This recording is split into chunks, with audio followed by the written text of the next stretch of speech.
Tembung ilir-ilir iku tegese tangi. Ilir iku dudu mung tangi saka turu jasad, nanging tangi saka turune roh.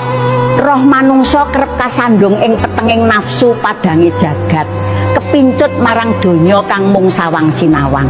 Ilir-ilir iku ramung tembang nanging dawuh alus saka alam gaib supaya jiwa eling marang asal usule saka Allah lan bakal bali marang Allah, minallahi wa ilaihi rajiun. Tandure wis sumilir.